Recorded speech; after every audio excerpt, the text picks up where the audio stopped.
right, we are live streaming. Okay. Go back to the screen share.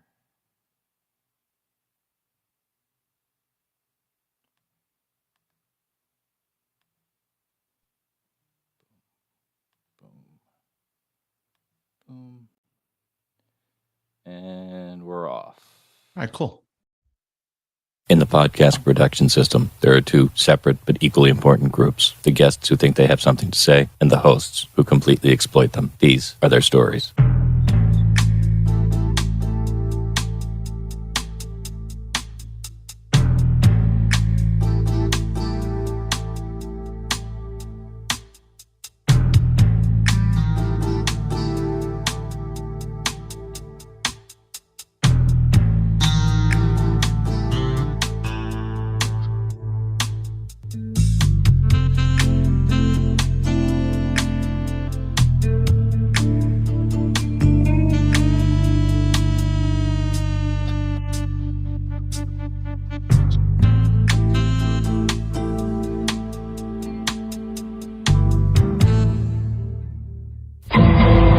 Hot damn, do we have an interview for you people this week? I am Matty host of the Media Virus Podcast, and this is Special Podcast Interview Unit. We have a very cool guest for this first spinoff. He is a retired NYPD detective turned author, writing several behind-the-scenes tell-all books, including Grand Theft Auto, the NYPD's Auto Crime Division, NYPD Law and Disorder, and the NYPD's Flying Circus, Crime, Cops, and Chaos. Please welcome Vic Ferrari. Vic, thanks for coming on, man. I really appreciate it. Hey, boys, thanks for having me on your show. I don't know if I can raise the bar to that introduction. You guys have, I mean, that's great. I love your opening. I mean, that's great. Thank you. Well, thank you very much. I'm a huge fan of cop shows, law and order. I mean, that's where I've had that much longer. Like this all came together with, and with you saying, how we can't do a Wednesday. I can't do a Wednesday, man. Let's do a Tuesday. And I was like, all right, let's do a Tuesday. And then we all, trying to rush, and all these great ideas kind of came. So, that was all for you, Vic. I appreciate it. Now, you've actually written 4 behind the scenes books about the NYPD. I left out NYPD Through the Looking Glass because I like to do things in odd numbers. But let me ask you this: what was the initial reaction of like your former colleagues to like having kind of like their pants like pulled down? If you know what I mean? Oh yeah. Listen, I spent before I put out the first book, right? I spent a year of my life putting this book together and writing all these stories. And I'm sitting there with my finger on the button, just about to upload it to the Amazon platform. And I'm like, what am I, fucking nuts? Like, man, I mean, it's like I'm setting off a rocket here, but I mean, I did say before I got into writing my NYPD books, I said to myself, the 2 things I didn't want to do was I didn't want to get anybody in trouble or divorced. So I changed the names, the ranks, the locations, the precincts of where I worked. I mean, if you knew me and worked with me, you're going to know damn well who I'm talking about. But to the average person that picks it up, or even NYPD members, they might go, oh yeah, I heard about a guy like that up in the Bronx. Or yeah, I heard that story about that cop out in Brooklyn. But I try to, like you see at the end of a Law and Order episode, no person's depicted in this episode. Yeah. I don't want to get sued. I don't want to ruin anyone's life. The old dragnet, like, this, right. All the names and locations have been changed. Right. So that was, because I'll be honest with you, man, if Mike, our, executive producer, the Reverend and Professor Mike Torres, ever wrote a book about how much of a dumbass I was, I would be really, really pissed off.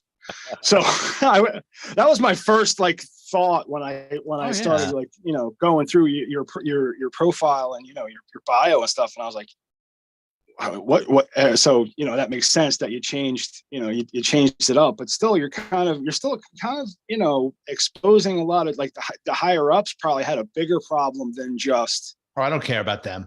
It was more about my buddies and the rank and file members of the department. Listen, if you're going to rise through the ranks of the New York City Police Department, right? So sergeant, lieutenant, captain, all civil service exams, right? Anything above the rank of captain, deputy inspector, inspector, deputy chief, chief, 1-star, 2-star, 3-star chief. That's where the politicking begins. I mean, I really don't have sympathy for those people because a lot of them, don't get me wrong, there was some big bosses that were decent people, but a lot of them, I mean, they basically turned into scumbags. Or scumbags their whole career. That's how they got in there.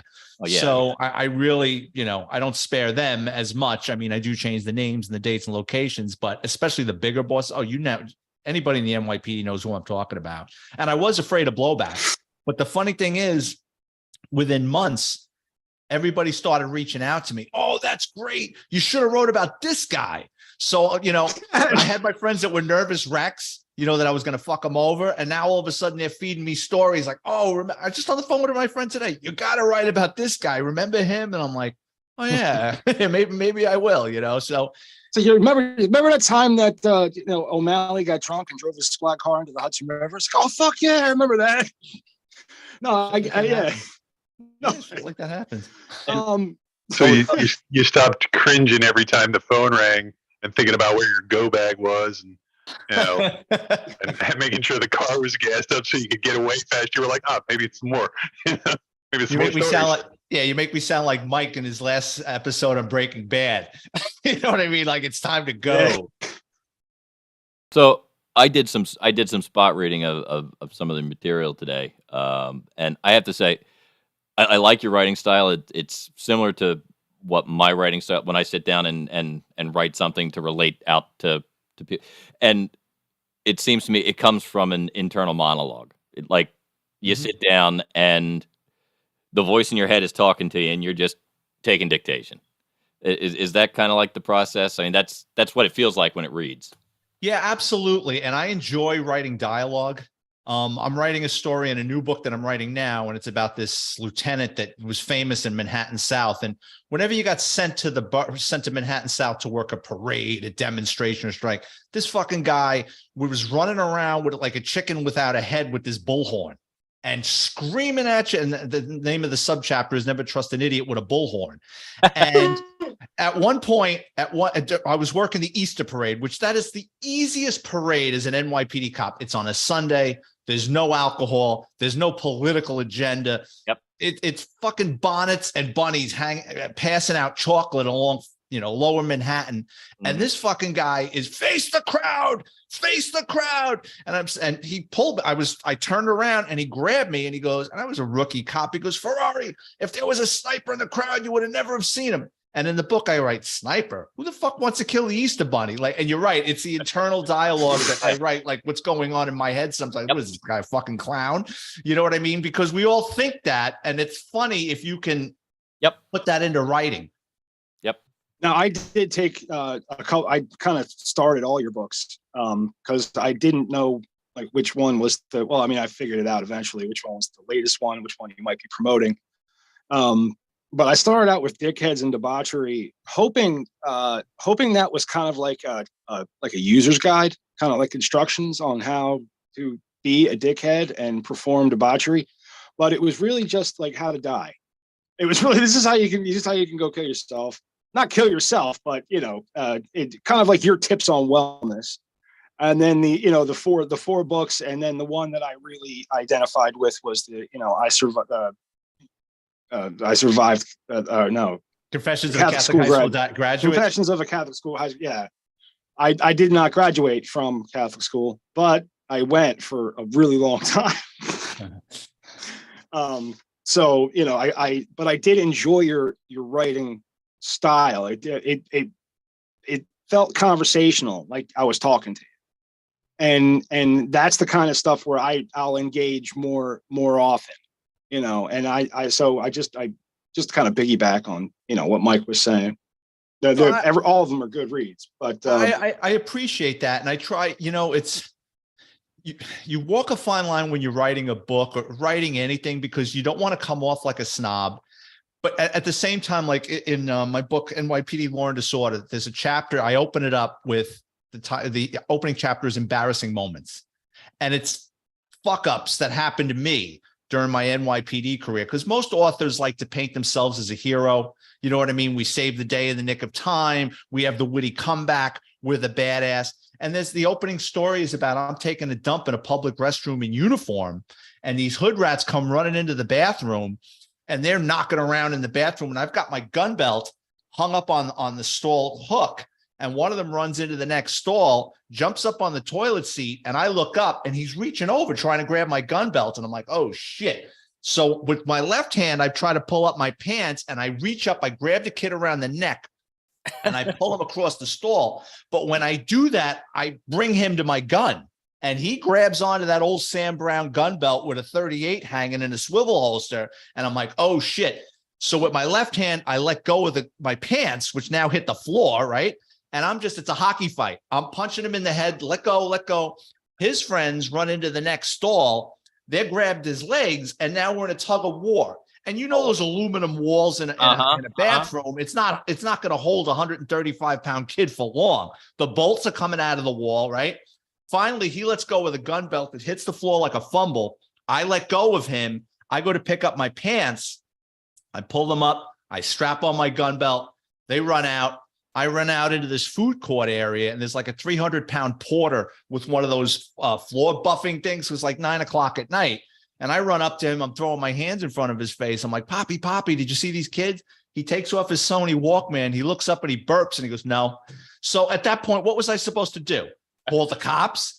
If I gotten on the radio and called the 1013, which the fucking cavalry would have showed up, and then I'm going to explain to the cops in the 4-4 precinct, which is the neighborhood around the courthouse, I was taking a shit and these kids almost got my gun belts and I want to give you a description. I would have been the laughing stock of the Bronx. So sometimes it's best just to suck it up and move on with your life. And I told no one that story until I wrote NYPD Law and Disorder. Yeah, I mean, honestly, did you do the immediate paperwork though? Did you go back? I went back and fucking wiped my ass and then got on with my life. That's what I was just about to ask. Because if I was gonna like call that in, I would be like, I'm gonna go wipe my ass first. Then I'm gonna let them know what happened. You would have put it over. Looking back, I would have just put it over as a 1013 officer needs assistance, and I just would have started giving a description, and I would have been very vague on what they were wanted for. Probably would have said a robbery or assault on an MOS, which means member of the service, and then had they caught them, I would have had a lot of explaining to do. But it happened so fast. It's in a men's room. It was like, you know what? It's just time to get all my life. They don't have like its own number, like officer assaulted while taking a shit, because you think they would. No. You know what I mean? Like I think that would be its own secret thing, because I mean I feel like that it's got to happen often. I mean, I've never heard of a cop losing his gun in a stall like that. Now, it's happened where guys have said, I went to the bathroom and I left my gun behind. Now, could that have happened? Possible. Probably not probable, but yeah. Well, does the number of guns or officer guns dropped in toilets rival the number of cell phones dropped in toilets? I doubt it. I'm dating myself. We didn't have, we actually did have cell phones. I retired in 2007, so we did have cell phones, but they were the flip phones. It wasn't, I don't think they had the iPhone yet. And before that, you were walking around with like a cordless phone in your hand, like the fucking size of, and before that, remember it looked like a Bond villain carried a fucking briefcase with a car battery, right? Attached to the phone. Bigger than your walkie. Yeah, right. Now, in Grand Theft Auto, you go into like, great detail about your time in the auto crime unit. What are the ingredients for a really good car theft ring? There's different types of car thieves, believe it or not. So you got the garden variety ones, the pains in the ass. That's the kids, right? So teenagers, they learn how to steal. Someone teaches them, their older brother or something teaches them how to steal. Like in my day, it was the Toyota Corolla, Toyota Celica, Honda Accord, because they had easy ignitions to break. All you really needed was a screwdriver or a good pair of fucking scissors. Like, remember the ones your mother used to have, those big ones? You get that in that you couldn't use for paper. Yeah. Right. Yeah. So and then junkies are another pains in the ass, because junkies will steal cars to get around. They get around to commit other crimes. They sell parts off the car. They want to get high in a park somewhere. So they got a stolen car. They'll shoot up and park it in the woods somewhere. It's like theirs. They'll hold on to it forever. Then you got the pros. You have car thieves that they're not professionals, but they will steal kids that are into racing, right? Guys that are into racing. They're racing BMWs. They're racing Hondas. They're souping up their Acuras. They're fucking around on the weekend. They blow an engine. Well, they don't got the money. $3,000 for an engine. So what do? They're going to go steal your Acura out of your driveway. Go boost a car and get some parts. Right. Then you got the pros. They work for the junkyards. They work for the salvage yards. They work for guys that are shipping cars out of the country. They're professional steel guys, and they get paid between $500 and $1,000 for a car. So we would pick off the garden variety ones, and we would do cases on the big time car thieves. Well, actually, it would start more where the cars were going. So we would do a case on a chop shop, a junkyard. We had a case where they were exporting 30 stolen cars a month out of China, out of a warehouse in Brooklyn. So we're on them, and that's how we will catch the car thieves. Then we have to ID them and follow them around to find out who they are. So when we take the case down, we call them the crumbs. Get all the crumbs. Mm-hmm. So, like, is it better to start out like with a network of chop shops, or to get really good wheelmen to like steal the cars? Is it more important to steal them quickly or to get them out quickly? It depends. Before LoJack and GPS and tracking devices, and before technology kind of put a dent, you got to remember, when I was a cop in the 80s and 90s, New York City was averaging over 150,000 stolen cars a year. So it was like fucking shooting fish in the barrel. So if we're riding around in a car and we had a computer terminal, the little computers that you could punch plates, it was like going to a casino. You would just keep hitting plates and bing, one would come up stolen and you were off to the races. But what these tracking devices did was, when they first started with LoJack, and then I think it was the North Star system, we were getting hits in these junkyards, and we get search warrants and run in and bust up the chop shop. And then under the Giuliani administration, they started this program called the Nuisance Abatement Program, which meant, and I forget, I think if you had more than 2 or 3 felony arrests in a location within a year, the city could force the landlord to kick that person out who's renting, or if it was the owner, they'd have to sell the business. So that put a lot of the junkyards and chop shops out of business. So then we drove them into vacant lots. We drove them into the woods off the side of highways. These guys were smart. Like they would, oh yeah, or they'd go to Jersey. Oh fuck, I used to feel bad. We would do cases out in Jersey with Newark, Irvington, Patterson, and the NYPD. We've got at any given time 30 to 35,000 members, right? These small police departments, like the auto crime division, the NYPD was 120 detectives. Newark had like 2 guys. Yeah. We used to feel so bad. Like we would go out there to visit them. We almost felt bad leaving them behind, because it was like, man, I feel bad for those fucking guys, because they weren't even allowed to chase. Oh, joining us is our BBC correspondent, Big Daddy. How you doing today, Stanley? I've been here a while. Have you been here? Yeah. I just saw you for the first time. Yeah. All right. Now, so is it better, like, if I were gonna like try to get into like stealing cars now, is it better to get into like old higher mileage cars and try to find like a Mexican connection, or should I try for trophy cars for the Middle East? Well, you're talking about you're a thief? No, I'm just fucking with you. I'm Oh, all right. No, I'm trying to figure out which market you're looking for. Well, I wanted to slowly dawn. Different ethnic group. I mean, you ever see the movie Heat with De Niro and Pacino? All right, so we did We were the same as them, except not as well dressed. We worked on crews. So we had guys, we did a case with guys from Antigua that was shipping a couple of stolen SUVs a month to Antigua. We had guys, the Dominicans up in the Heights.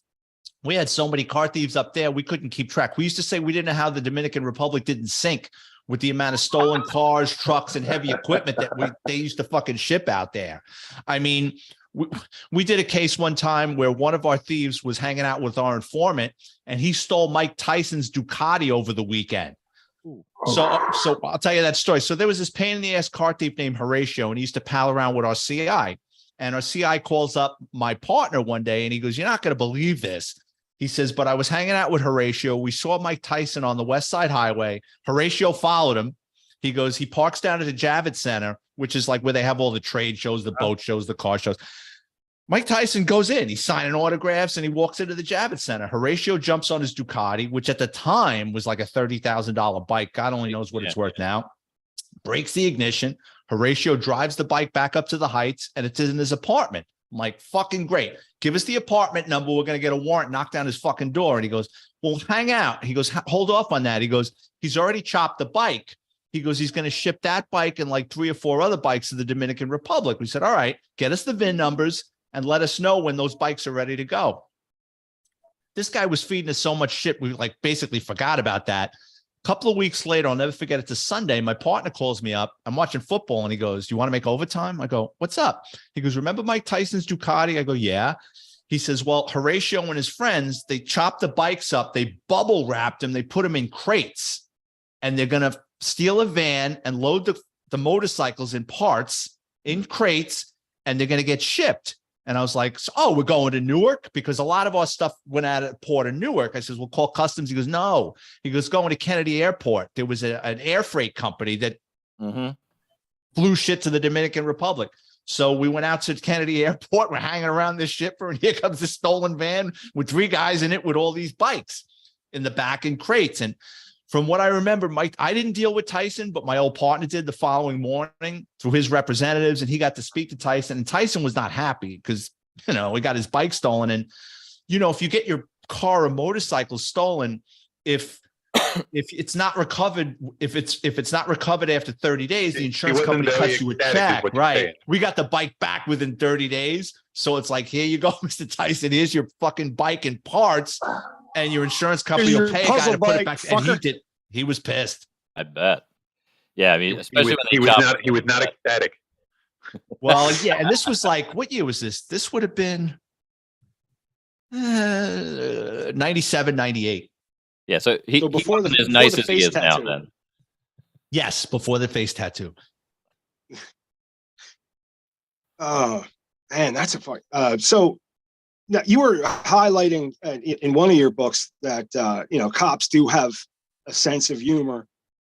My question is, like, knowing that, I kind of always figured they do. And that was one of the things I loved about Law and Order, the old Law and Order shows, was that, the Jerry Orbach character made those great jokes. You want to hear a Jerry Orbach story?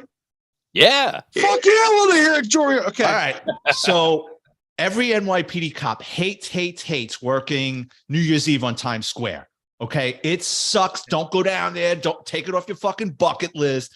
First of all, the cops got to get down there 3, 4 o'clock in the afternoon.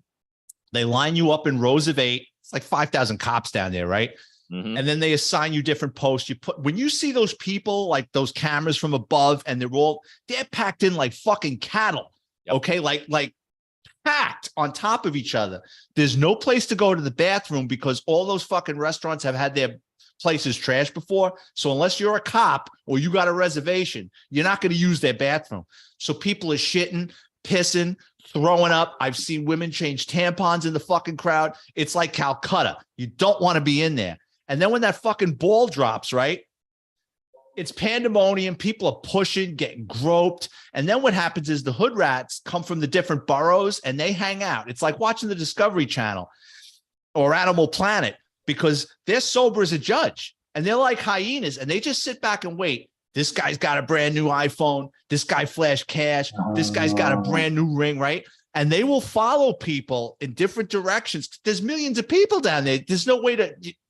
And fucking 10 minutes after that ball drops, people are running up to you with fucking knots on their head. Hey, I just got punched in the teeth and someone took my ring. And people get robbed all the time. So one year early on, as we're lined up and they're breaking us up, you had to have like 5,000 cops. Jerry Orbach and his wife and another couple come bouncing out of a restaurant, and somebody yelled, "Nobody puts baby in a corner, Jerry." And he was just like, you could tell, like, there's like 5,000 cops calling his name and busted his ball. He loved it. Like, he had this big shit-eating grin. It was like, so he was a nice guy. I also got to meet, you guys, I don't know, I'm dating myself. Do you know the actor Tony Lobianco is?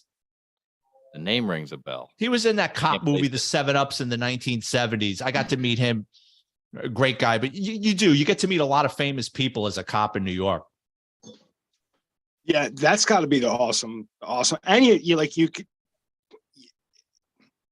have to maintain that composure. So it's not like you geek out on people. You kind of meet them, and you're at work. You got to maintain your professionalism. That would be the hardest. Like, for me, like meeting Jerry Orbach would be mind blowing. No, you don't maintain your professionalism when you meet somebody famous. Are you kidding me? I was down at I just assumed. No, dude. We were down at Ground Zero, and De Niro showed up, and it was like the Messiah. It was like 3-4 o'clock in the afternoon. Everyone's tired. Everybody's sitting there in uniform. We're all hot, sweating our balls off. It smells like death down there. And you see these like cops just starting to stand up. And I'm like, who's coming? Like, because there were a lot of famous people coming down there to show their support. And everybody's jumping up, like, and I'm like, who the fuck is coming? And someone goes, De Niro. I was like, holy shit, I'm a huge De Niro fan. So my sergeant goes, Vic, get up. And I'm like, nah, I don't want to bother him. He goes, you'll never forgive yourself. And he's pushing through the crowd, and he's making that face, and he's shaking hands. And I felt like Forrest Gump, like I got shoved right into him. I go, Mr. De Niro, I'm a huge fan. He's like, and he shook my hand and he just kept going. But, oh no, I met, you guys probably, you ever seen the movie Scarface? Mm-hmm. All right, remember in the movie Scarface, Omar Suarez, the guy that gets thrown out of the helicopter? Hey, Montana, I got you in this business, so shut the fuck up. That guy, I'm in a bar in the Upper West Side of Manhattan with my ex-girlfriend, right? And I go, F. Murray Abraham. And she goes, who? I go, F. Murray Abraham. She goes, E.F. Hutton. I go, fuck, I don't date her no more. So I go running up to him at the bar. I go, Mr. Abraham. I says, I'm a huge fucking fan. I said, at the time I was like in my 30s. I go, I grew up watching Scarface. I go, me and my friends go out at night. We imitate you all the time. He goes, get the fuck out of here. I'm like, no. I go, can I buy you a beer? He goes, no, come here, kid. Let me buy you a beer. And I hung out in a bar with him. His wife or girlfriend got mad. My girlfriend got mad. But no, you know what? It's, you got to let your guard down when you meet somebody famous. I mean, I'm a big kid at heart, Yeah. I can see that. But so like on the job, like what's the darkest joke or the most like fucked up joke you've ever heard out of a cop, like walking on a crime scene? Like if you ever like pulled a stolen car out of the river and then they open the trunk and the dead whore comes out and the cop goes, well, we're not getting market price for her anymore. Like what's the... Yeah, my first, I was in the police academy and they wanted us to get a taste of death. So they marched my company, which was about 30 of us. They took us down to the morgue in Bellevue, and it's nothing like an episode of Quincy.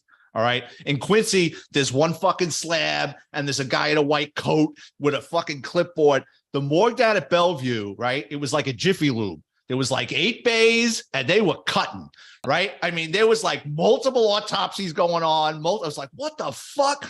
And they got that thing that those the guys use to steal the fucking catalytic converters, those wizard tools. Yeah, they're fucking sawing the back of people's heads and pulling their faces off, and fucking between each gurney is those produce scales they used to have when your mother, when you were a kid, your mother weighed like a fucking head of lettuce. They're fucking putting brains in there and 2.3 pounds. What a fucking moron. Like, making fun of the guy's brain size, right? It was fucking like a horror movie. But there was a kid who was like duct taped and hogtied, shot multiple times.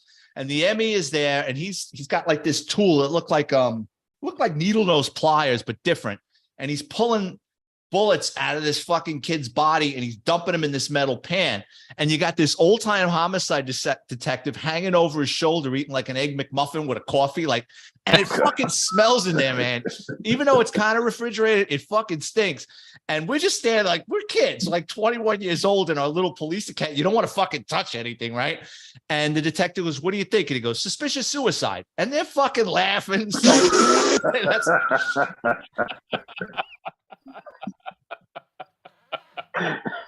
Wow. you asked, I told. That's beautiful. Suspicious. That's great. So glad I asked that question. Yeah. So I mean, but that's like, using humor to cope with dark, situations, I think is a way that a lot of dudes, keep that balance. Have you ever met? You want to hear another one? Sure. Absolutely. It was fucking Halloween in the 90s, and you had these wilding packs of kids that were going around setting homeless people on fire and beating them up and shit around Halloween. So they were telling us, be careful with these teenagers. Last night, they sliced the ear off of some homeless guy.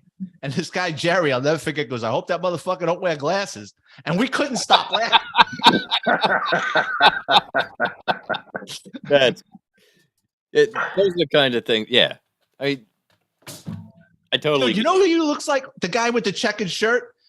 He looks like that Bond villain. Remember that guy? He was also the actor's name is Michael. Guys, look it up. Michael, I think it's Lands Lansdowne. He was in the movie Ronin. He's the guy when De Niro gets shot, they take him to see. You mean the man with the golden gun?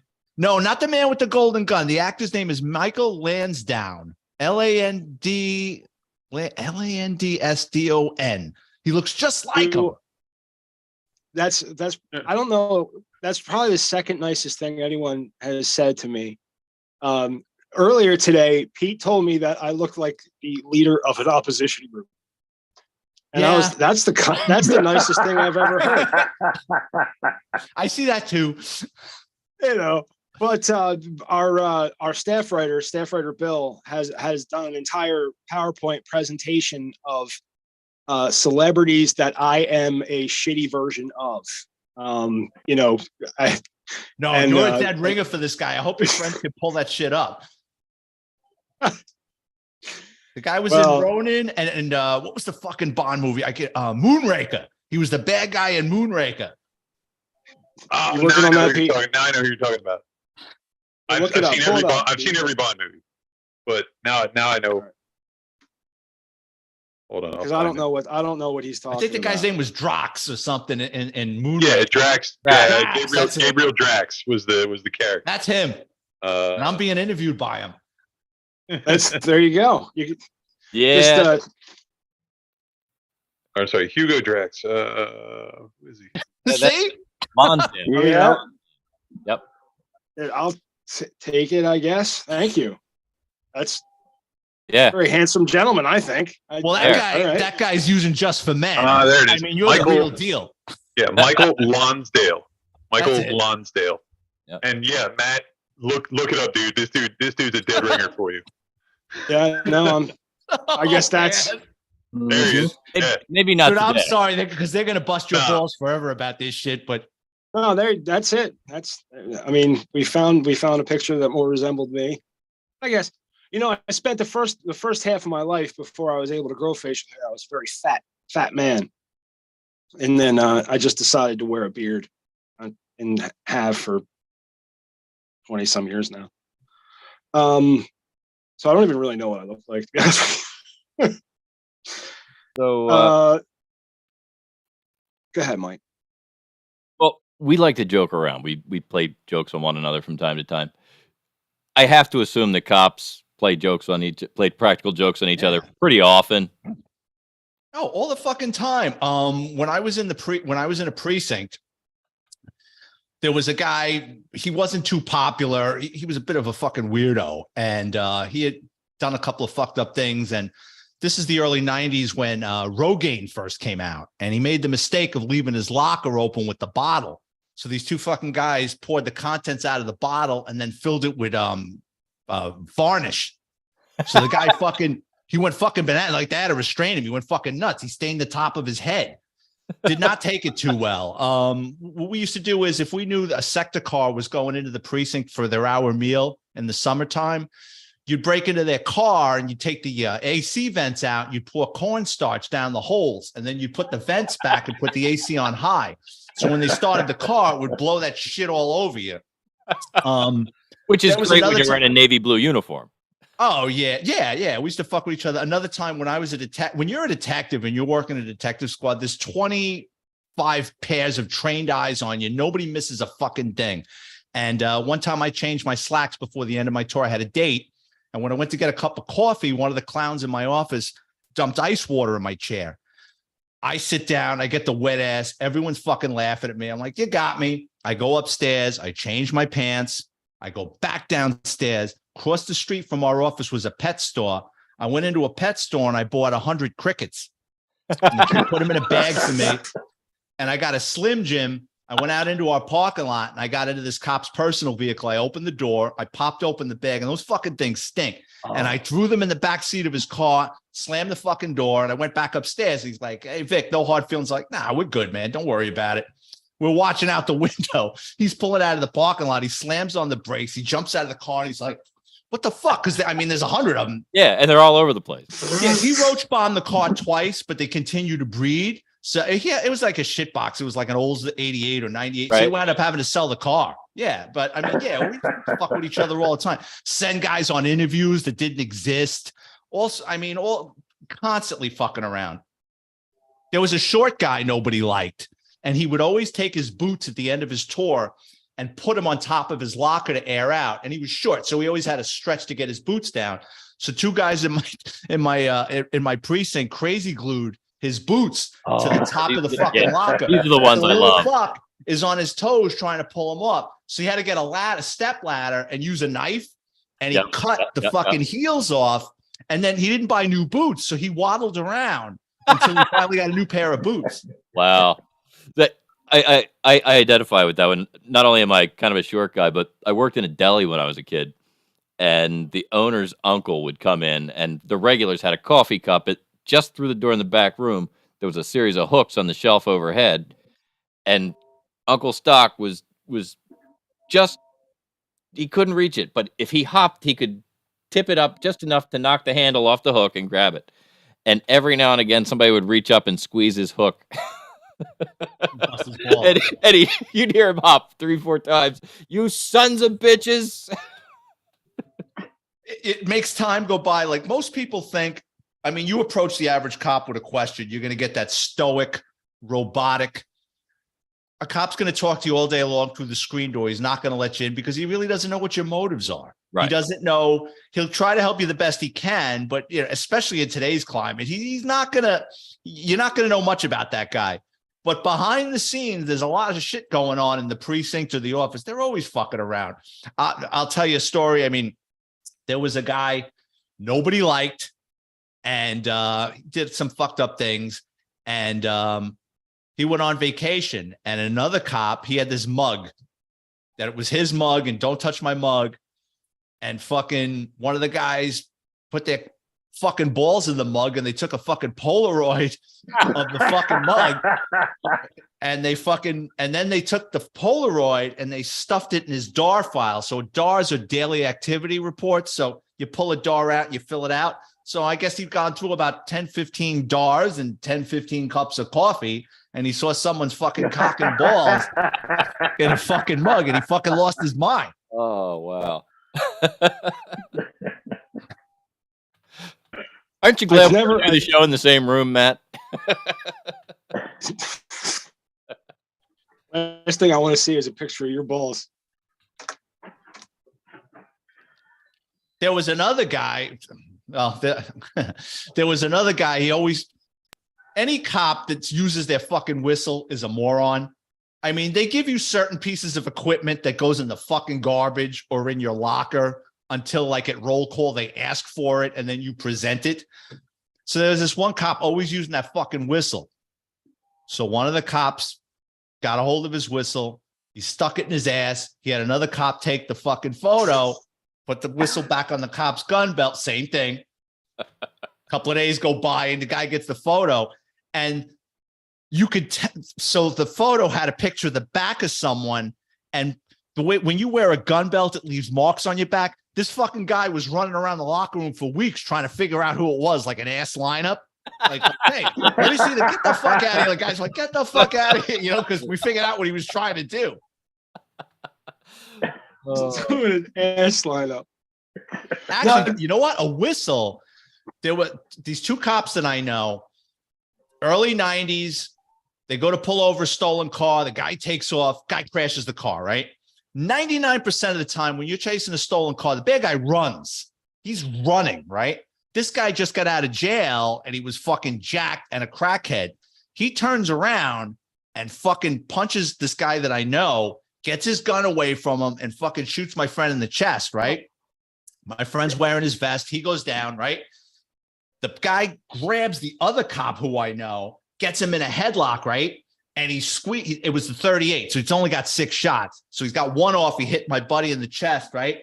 And as he's firing rounds at this cop's head, the cop was like, you know, fighting him. So Right. the shots are going wide, right? Guy didn't blow a hole to his arm, didn't hit the cop in the head, right? Guy runs out of bullets. He starts running with the gun. The precinct cops show up. They light him up. You know, he's a shopping cart now, shitting into a bag. But at the hospital, the cop, you know, that was in the headlock, he's a fucking nervous wreck. He reaches into his pants to get us to get some change, to get a soda from the vending machine at the hospital. He cuts his hand. The fucking bullet ricocheted off the whistle in his pocket because they asked for it at roll call. So he put it in his pocket in case they wanted to see it. Right. And fucking molted this fucking, the 38 grazed the fucking whistle and disintegrated it. Oh, wow. That's, Wow. yeah, those are the crazy things that you don't think about. Yeah, I went to visit the one that was shot. I went to see him in the hospital that night. I go, I gotta see. So he lifts up his gown, and I mean, it was fucking red and purple, and I said, "What did it feel like?" He goes, it was like getting hit in the stomach with a baseball bat. He goes, the sound was so loud, it's like everything just kind of stopped for a second. He goes, I saw the flash. He goes, and the next thing I knew, I was on the floor. And he goes, if you've ever gotten the wind knocked out of you, he goes, times 100. He goes, because I thought I was dead. He goes, it felt like I couldn't hear. My senses were all fucked up. I could see, I don't want to say the guy's name, wrestling. He goes, but I couldn't get up off the ground. It's like the pain was just so intense. Wow. Now, did you like have it in the back of your mind through your whole tour of service that you were going to write books and that you were going to like, this is going to be a good story? And did you take notes and have this in your head, or what got you into writing? I was bored out of my mind. I retired from the NYPD. I moved down to Florida. I got a job with a small police department, and I went from working organized crime in America's largest police department to Mayberry. And I was like, oh no. Like in Florida, I spent a half a day learning how to wrestle a gator. And like, I'm like, I'm not fucking doing this. Can't we just shoot these things? And they're like, no, carry duct tape. I'm like, get the fuck out. No. So I was a cop in Florida for like a cup of coffee, like 6 or 8 months. I re-retired and I was bored out of my mind. And my friends and family are like, you got all these fucking stories, man. You should write them down. And I did have a photographic memory. I'm starting to lose it. My memory isn't what it used to be, but luckily for me, I do still have a good memory. And all my friends are cops, guys that I grew up with. My brother's a cop. So I'm on the phone with my friends all the time and they feed me shit. I mean, 90% of the stories are things that happen to me and I know firsthand, but sometimes my friends are feeding me stories. Yeah. I mean, you got a good one. You got to. Oh yeah. Definitely. So I guess what's the strangest thing that ever happened to you on the job? There's so many. I mean, we would be here all night, but I can tell you, I mean, what do you guys want to hear? You want to hear funny? You want to hear homicides? I mean, you tell me, you point me in a direction and I'll tell you a story. Well, funny. You want to hear a good homicide? Yes. Funny homicides? Really? No, not funny. No, funny that's your Matt's code. I got a funny homicide. I was Hey, listen, man, I'm made to order. All right, I'll tell you a good homicide. So, I'll tell you a short homicide story. Late 80s, working in the Bronx. It was a Friday night. It was hot. And there's this road that takes you out to City Island. And on one side of the road, you've got Co-op City. And then the other side is this abandoned landfill where everybody's getting cancer from. And it's just this big fucking mountain of crap that they put a cap on with grass. And we're driving by. It's about 11:30 at night. And we see the land pirates putting out a fire. So we pull up and, the fire department, it's this Toyota Corolla, they're putting the fire out. So we just stopped, right? And they're taking the plates off the car and they go, oh, let's see what's in the trunk. So one of them takes one of those tools, the K-bar, I think it's called. Elegant bar, yeah. Okay, so they pop the trunk and it's a Toyota Celica, right? So it's a tiny car. There's two grown men shoved in the trunk, right? They're duct taped, their mouths and stuff. One guy's blinking, the other guy's dead. And I look down, I look on the ground, I see shell casings. I'm like, oh, fuck, this is a crime scene. Yeah. So definitely a drug hit. It was the shell cases, not the dudes taped in the trunk. The guys are in the trunk. One's dead, one's alive, but barely. He was blinking, but he expired a couple of minutes later. But whoever killed them drove them there, right? Opened the trunk. They were alive. Opened the trunk, shot them a couple of times with a .22, slammed the trunk, and started an interior fire, hoping to burn up the evidence. Yeah, that's a professional job there.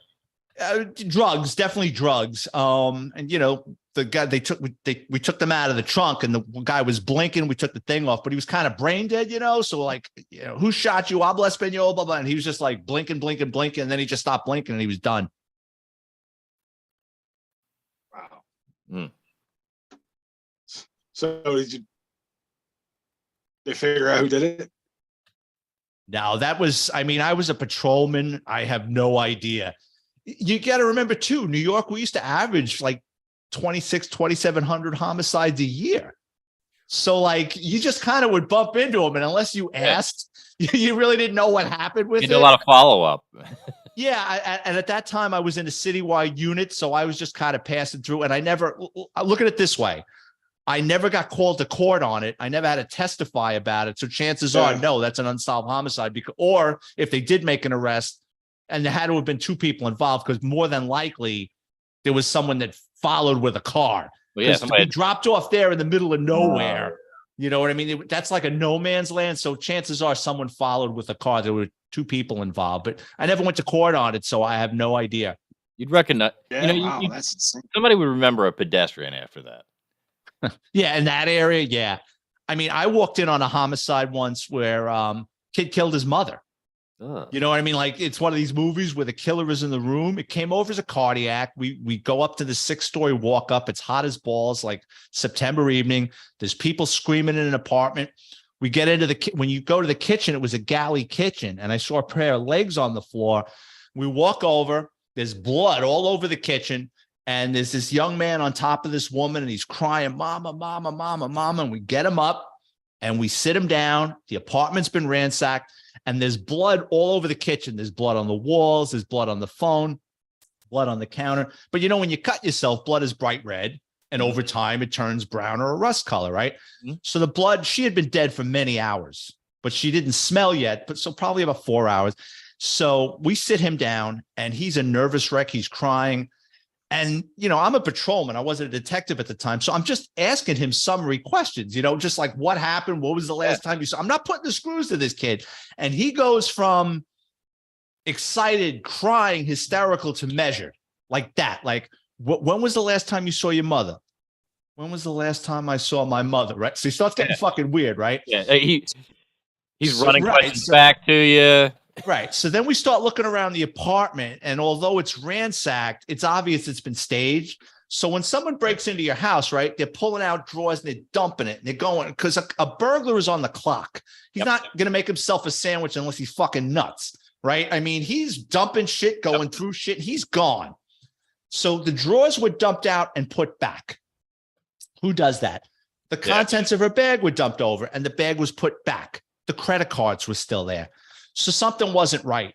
So the detectives bring him into the precinct. I'm tasked with working with crime scene unit. They're telling me what to voucher, put this in a paper bag, So in an NYPD protocol, when someone's the victim of a homicide, the first responding cops guarding the crime scene, when the medical examiner takes the body, you have to, it's a little piece of oak tag with string. It's called a 95 tag. You've got to write your information, the victim's information, and you tie it to their big foot for identification purposes at the morgue, right? I go to the precinct that night, and the detectives are talking to him, and I go, what's going on with this? And they go, we don't know if he did it, but he's definitely knows something he's not telling us, right? And he had 3 uncles. The woman had 3 brothers that lived in the next building across the street. And the young man, he didn't ask for a lawyer. He didn't lawyer up, but he said he wanted to go home.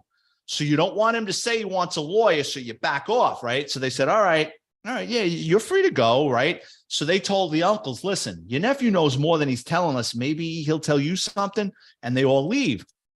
The following morning was like a Sunday. Yeah, it was Sunday. The next day, the cop that shows up that does that 95 tag, which was me, you got to go to the morgue and ID the body. So the body was up in Jacoby Hospital, which was like a mini morgue. It's not like the big one down in Manhattan. And I go down there, skeleton crew. I got paperwork. I show the kid behind the counter, the woman's name, right? He goes into a refrigerated room and he wheels out a gurney and he pulls off the sheet, and it's a black guy with a beard. And I go, no. I said, female Hispanic. And he goes, oh, puts the sheet back over the black guy and he wheels him back into the room. Comes out 5 seconds later, pulls off the sheet. It's a wino, a Spanish guy. I go, dude, what are you fucking breaking my balls? Like, I didn't come here to see everybody that got killed in the Bronx last night. I'm here to see this one. I go, let me in there. So I go in this refrigerated room. You know, when you go into a 7-Eleven and you pull open the door to grab a soda and you can see, it's just like that. It's just like that, right? So you go into this fucking room, big fucking refrigerated room, and there's like 8, gurneys with sheets.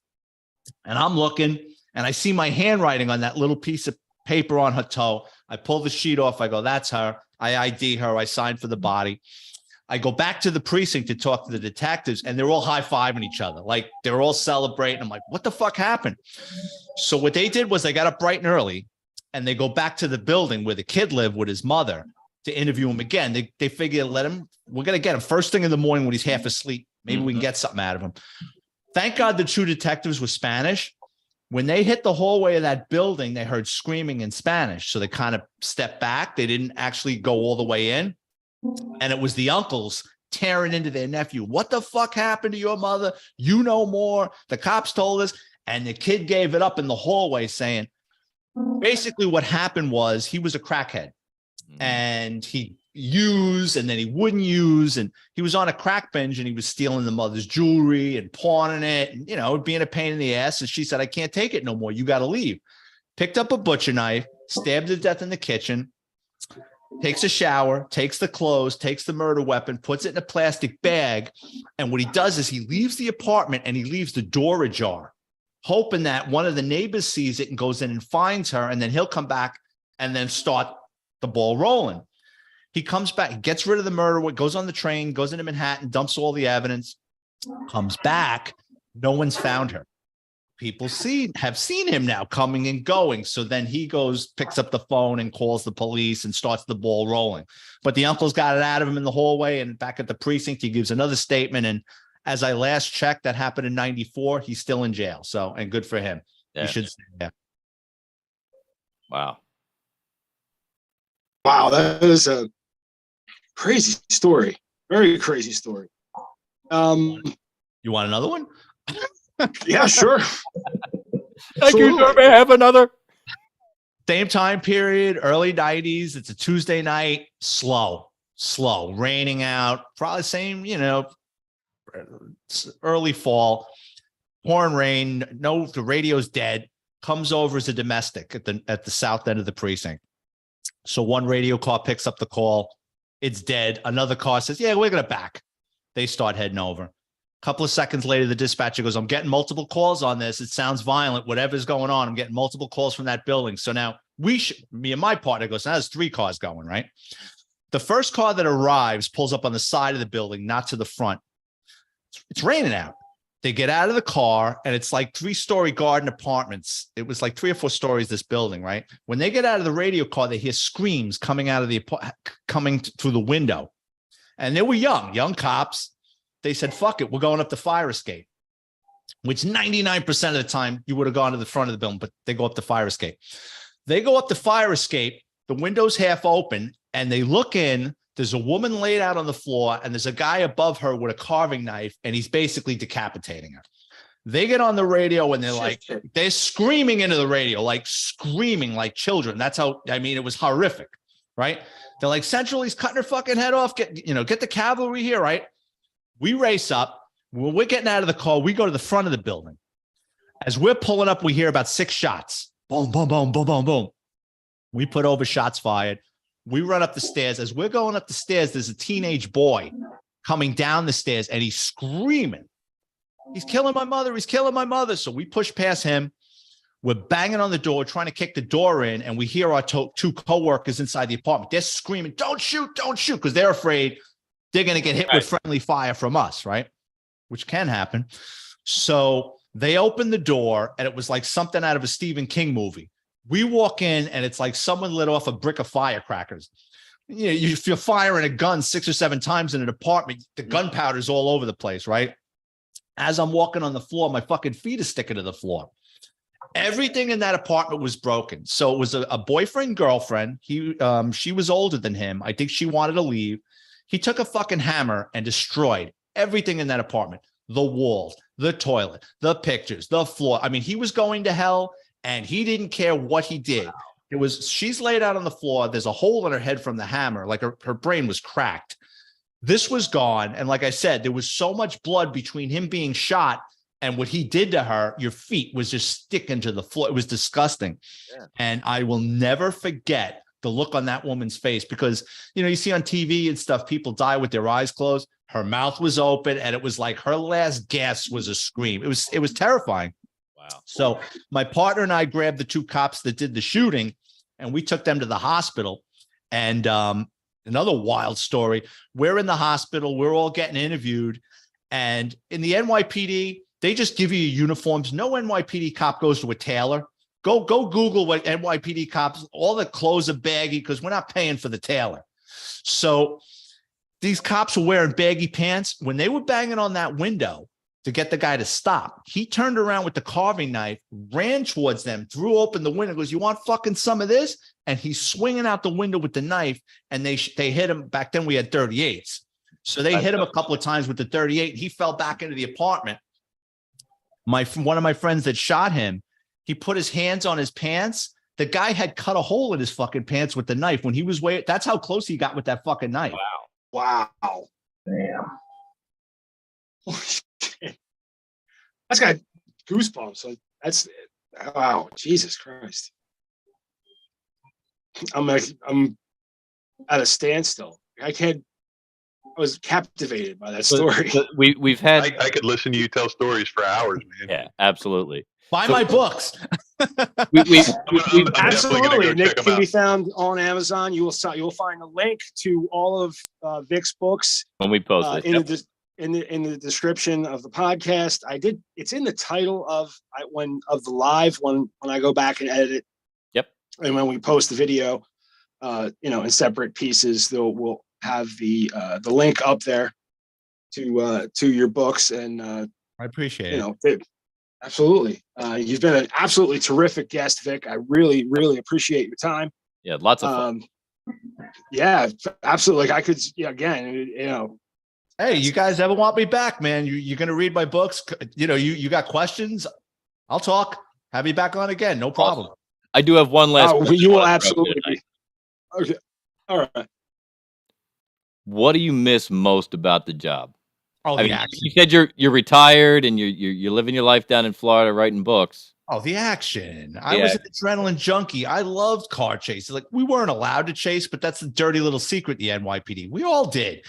The way it works is with stolen, you're only allowed to chase somebody for a violent felony, right? But the reality is we used to chase stolen cars all the time. And you would put it over that you weren't chasing, but anybody with a half a brain would hear sirens in the background and the distance you're traveling, in seconds. You know what I mean? So the Yep. sergeant would play dumb and go, Central is 50 Charlie chasing that vehicle. Negative Central. And you'd hear the car going on two wheels, right? So then they'll let you chase for a while. And then the duty captain will come on the air and he'll say, Central, is that vehicle in pursuit? No, Central. And then when the duty captain attempts to terminate a pursuit, and I never agreed with this because you can get somebody killed, guys would start stepping on the duty captain, keying their mic, so he couldn't be heard. So you could say, I didn't hear them terminate the pursuit. So if you get into a car chase back then, nowadays they'll probably cut your balls off. But back then, if you got into a car chase with a stolen car, as long as nobody got hurt, no harm, no foul, no one's going to look to bust your balls. If, God forbid, that perp gets really hurt in a car accident, God forbid a civilian gets hurt, you crash up the radio car, they're going to fuck you. But I mean, like I said, I was an adrenaline junkie. I miss foot chases. I just miss the action. I miss the camaraderie. But that's the beauty of writing these books, right? I mean, I get to live vicariously through myself. I mean, you guys, if you watch this again, watch how I perk up when I'm telling these stories. You know what I mean? Absolutely. Yeah, my favorite subject is me, so it would make sense that your favorite subject would, be you. That's true. It is true. But dude, thank you so much for your time. I really do appreciate you coming on. We absolutely will have you back. You go to Amazon, you can find all of Vic's books, not just the ones about the NYPD. He's got some other titles up there, and it sounds like he's got a few more in him. So keep your eyes open for that. Again, thank you very much, Vic. I can't thank you enough. You're really the first of our new guests that we encountered from Podmatch. Really appreciate it. No, I appreciate it. Podmatch is great. I mean, it's paired me up with some really good hosts. You guys were great. I was looking forward to this one, actually, because you never know what you're going to get with a host. I do so many interviews that I really don't have time to really do like a background check on who I'm going to meet. And sometimes someone will hit me up from Podmatch and I'm like, oh no, this is not going to be a good fit. You know what I mean? It's just no one's going to watch this fucking thing, and it's just going to be a big waste of time. But I could tell you guys, we all got the same sense of humor. You know what I mean? It's ball busting, and like I said, you guys can ask me anything. I mean, next time if you guys want to ask me about police corruption, I got a chapter in one of my books called "Crossing Over to the Dark Side," where there's stories about cops that went bad, unfortunately, that I knew and worked with. I knew a guy, but we used to call him El Diablo. We stole a horse and carriage for a ride through Central Park.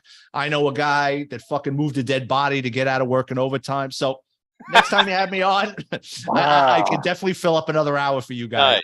Corruption on every level is from the lowest level of just not wanting to do your fucking job to actually getting, kickbacks. I personally specifically avoided talking so that I wouldn't go into controversial topics like that one. Listen, a 35,000 person department, right? And they do, like when I was there, I don't know what goes on now. I'm out 15 years, but when I was there, the amount of background checks, psychological exams, they fucking hunted down every employer I worked for and interviewed them to make sure, did I get fired? Was I a thief? Was I, did I have a bad temper? They did a really good job. But here's the thing. With 35,000 people, you're going to get bad apples. It happens. And I mean, in my books, I try to spell it out. Sometimes you have people that have very high IQs, but they're fucking nuts. And they take that job, like the mafia cops, those two guys out in Brooklyn that went to jail. They were helping the Lucchese crime family, doing hits and finding people that they wanted to kill.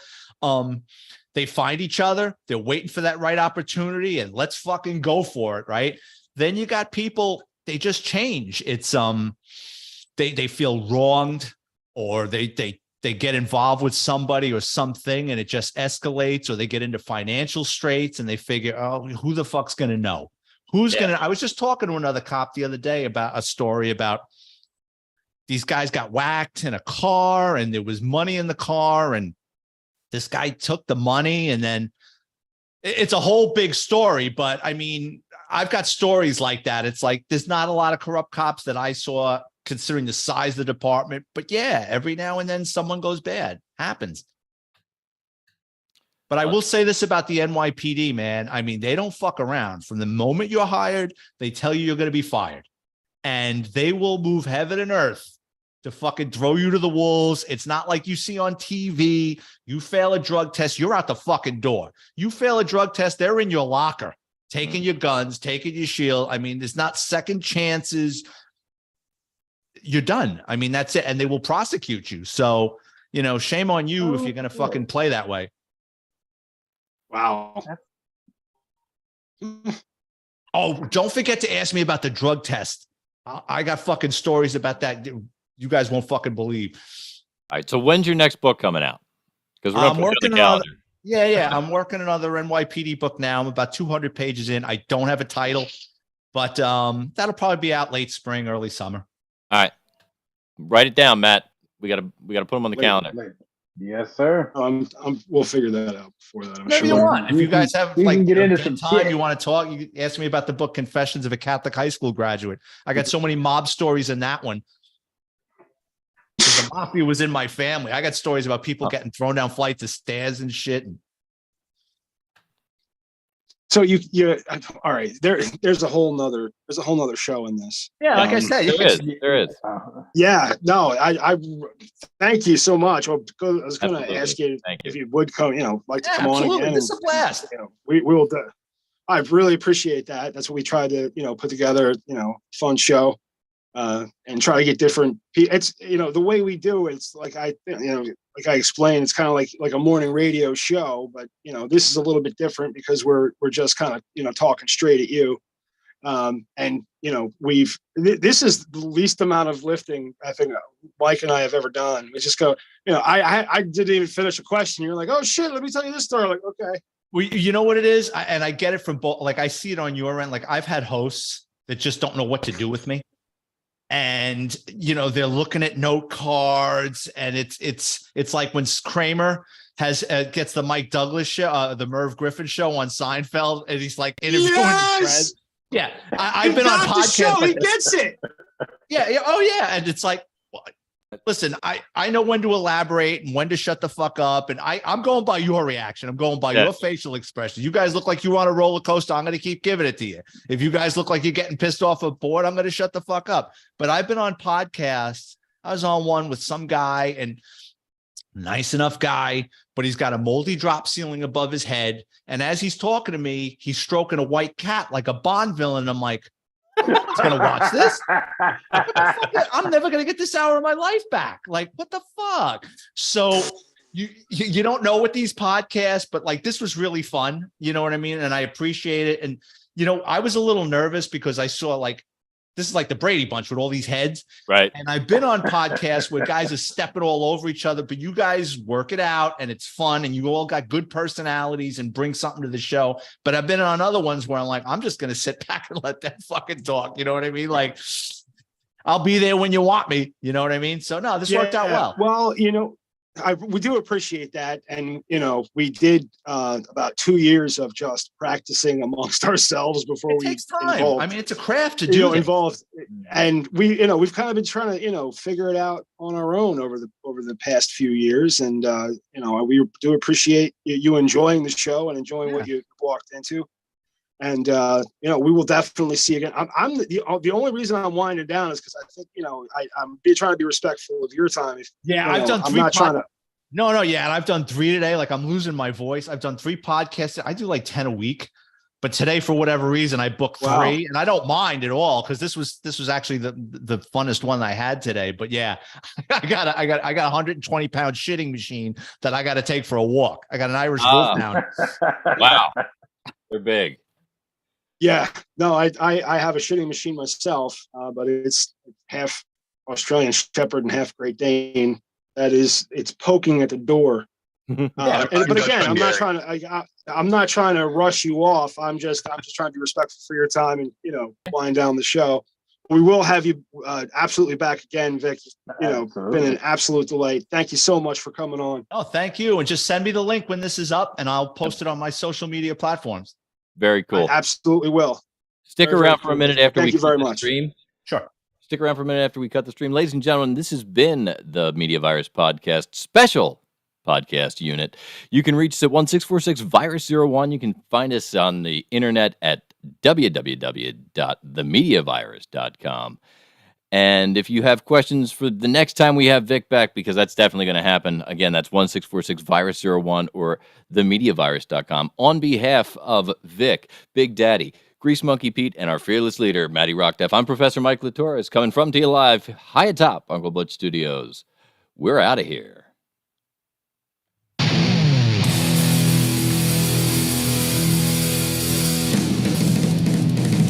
I wish I could hear the bumpers through the headphones. Okay, audio is... You know what, you guys? You know what I got so many Son of Sam stories. I should have fucking. I got so Wow. many. Oh yeah. Well, I was like a kid in a candy store when I got hired by the NYPD. So like, I wanted to fucking know